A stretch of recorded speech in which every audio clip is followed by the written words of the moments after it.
Fala, meu querido aluno, minha querida aluna, sejam bem-vindos a mais uma aula aqui do nosso canal Farmacologia Fácil. Aqui é o professor José, professor de Farmacologia e Fisiologia há mais de 10 anos e também professor da plataforma Farmacologia Aplicada R2A, que é o mundão da farmacologia aqui nessa internet. Se você não conhece a nossa plataforma de aulas, clique no link aqui embaixo que você vai ficar maravilhado no horizonte de farmacologia que você vai encontrar.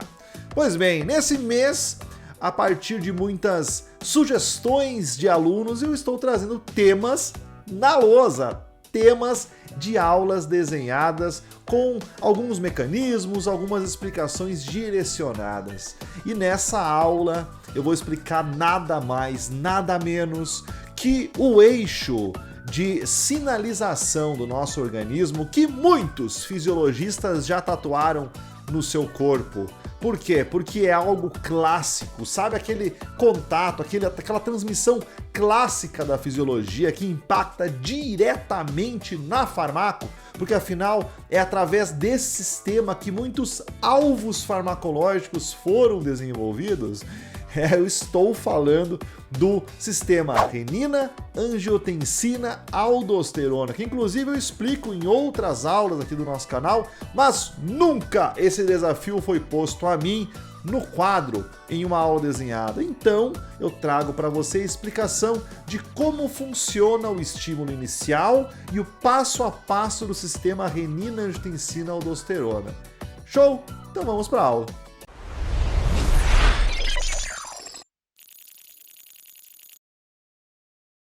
Então, todo o sistema renina, angiotensina, aldosterona parte da unidade funcional do nosso rim, chamada de néfron. Isso mesmo. Então, aqui nessa imagem, nesse desenho que eu fiz para vocês no quadro, eu trouxe a estrutura do néfron e a sua relação com as arteríolas que levam o sangue até o rim e que retiram o sangue do rim. Então aqui nós temos a arteríola aferente que leva o sangue até a filtração da cápsula de Bowman e a arteríola eferente que leva o resto que não foi filtrado, o resto do sangue que não foi filtrado, de volta para a circulação sistêmica. Pois bem, então como funciona o sistema renina, angiotensina, aldosterona? Tudo parte de uma queda da pressão arterial. Então a pressão arterial cai, isso diminui a taxa de filtração glomerular, ou seja, a taxa de filtração da estrutura de filtração do nosso rim, do glomérulo. E por que cai a taxa de filtração glomerular? Porque ela depende do volume de sangue que chega no glomérulo. Então, como diminui o volume de sangue, porque diminui a pressão arterial, a entrega de sangue para o rim, a taxa de filtração também vai diminuir. E isso também faz com que diminua, então, a filtração de todos os eletrólitos que podem ser filtrados, e dentre eles, o sódio. E por que o sódio é tão importante? Porque é ele que vai ser o sensor de disparo do sistema renina, angiotensina, aldosterona. Então, vamos lá. Diminuiu a pressão arterial, isso diminuiu a taxa de filtração e isso daí gerou a diminuição da entrega de sódio para as regiões tubulares do nosso néfron. E assim, o sódio deixa de ser filtrado. Ele vai ser menos filtrado, vai passar pelo túbulo contorcido proximal, vai descer na alça de Henle descendente e depois subir em uma menor concentração também na alça de Henle ascendente. E aí, na alça de Henle ascendente, quando ele chega na região distal, ele vai entrar em contato com um aparelho especial, com células especializadas que transportam o sódio para dentro da célula. Essas células, elas são chamadas de mácula densa. A célula da mácula densa, ela tem um transportador que faz o transporte de sódio, potássio e 2 cloretos ao mesmo tempo, muito parecida com as células que nós encontramos então na alça de Henle ascendente, inclusive que são o alvo, dos diuréticos de alça. Pois bem, então esse transportador vai diminuir a sua atividade, porque afinal nós estamos falando que o sódio está menos filtrado, tem menos sódio na região tubular do nosso néfron. Então, com a diminuição do sódio, esse transporte também diminui. Então as células da mácula densa transportam menos sódio para dentro do seu citoplasma.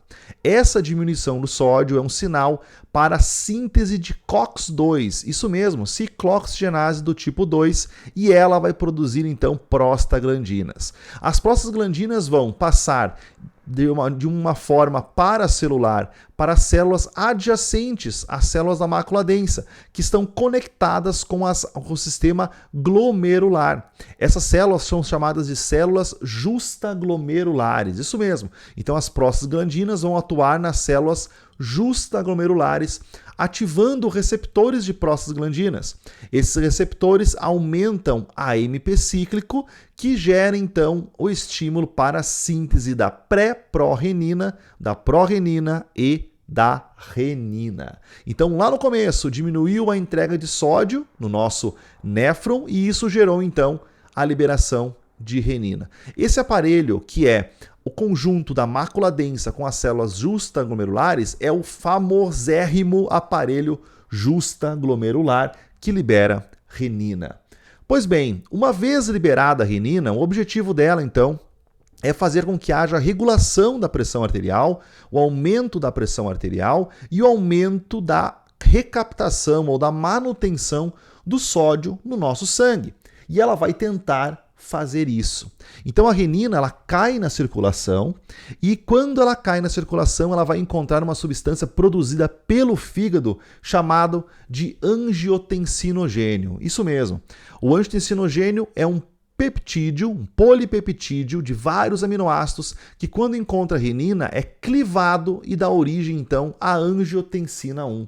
A angiotensina 1 também é um polipeptídeo, menor que o angiotensinogênio, afinal, ela é um fragmento do angiotensinogênio.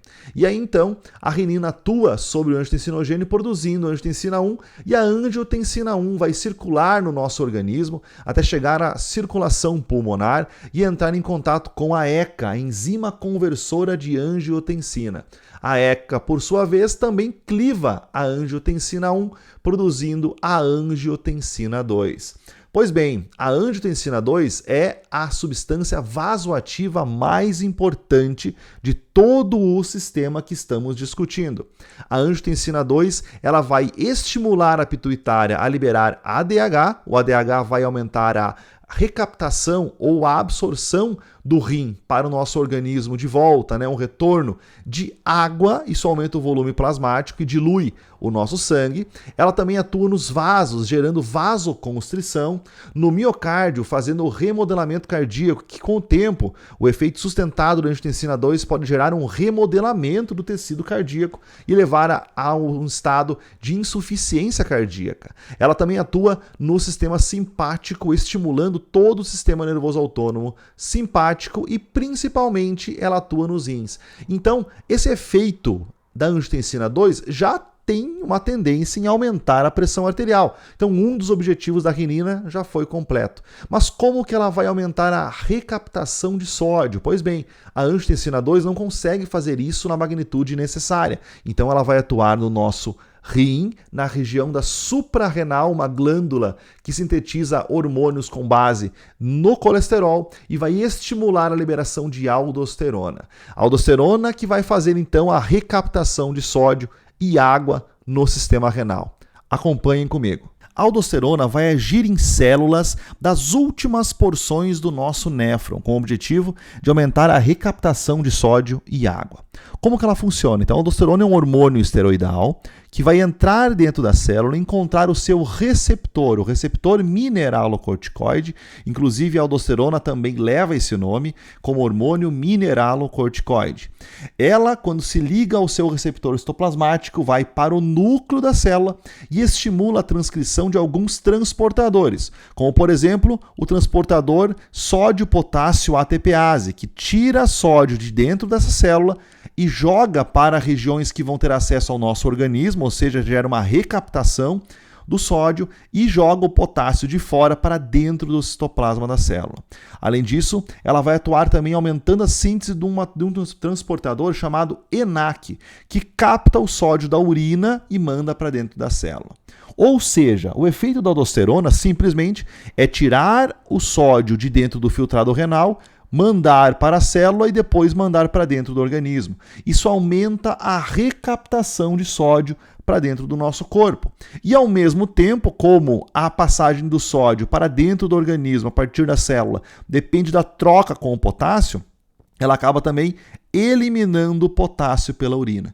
Então o efeito da aldosterona é captar o sódio e eliminar o potássio. Consequentemente, onde o sódio vai, a água vai atrás, e assim o último ponto do sistema renina-angiotensina-aldosterona é completado. O aumento da pressão arterial já foi alcançado pela angiotensina 2 e agora a recaptação de sódio aumenta o sódio no organismo mediado pela aldosterona e assim todo o organismo volta à homeostase pressórica e o sistema renina-angiotensina-aldosterona pode diminuir a sua intensidade. Muito bem, então esse foi o sistema renina-angiotensina-aldosterona, um sistema que controla de maneira tardia e prolongada e sustentada a nossa pressão arterial no caso de queda. Mas existem outros sistemas que também fazem isso, como por exemplo o sistema rápido de controle da pressão arterial através dos barorreceptores. Os barorreceptores são receptores de pressão presentes no seio carotídeo, nas carótidas, na bifurcação das carótidas e no seio aórtico. Elas percebem principalmente quando a pressão aumenta. Pensa comigo, se elas ficam nas carótidas, elas vão nivelando a pressão arterial para que ela não chegue nem alta nem baixa no sistema nervoso central, na nossa cuca.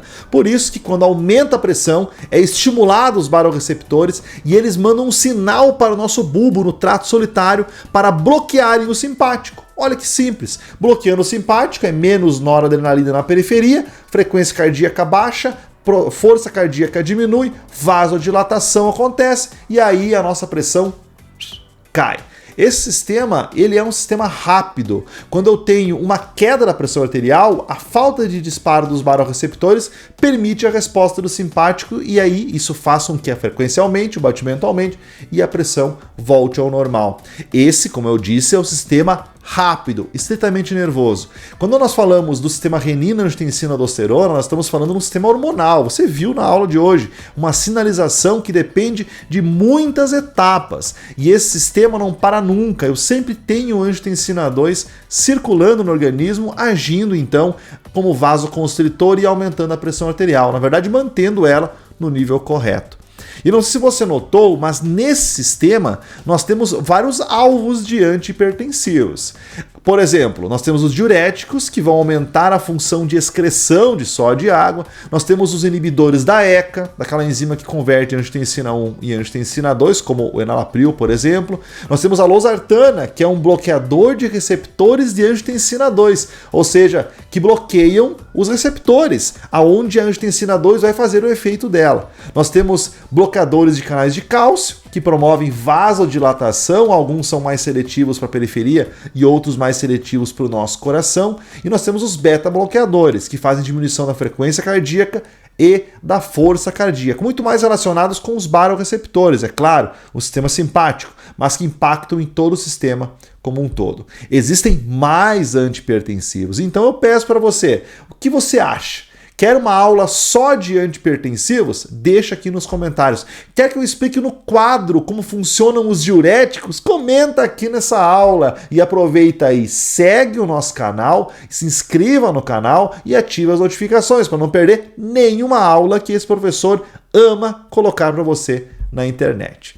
Show? Então, até a próxima aula aqui do canal Farmacologia Fácil. Tchau, tchau!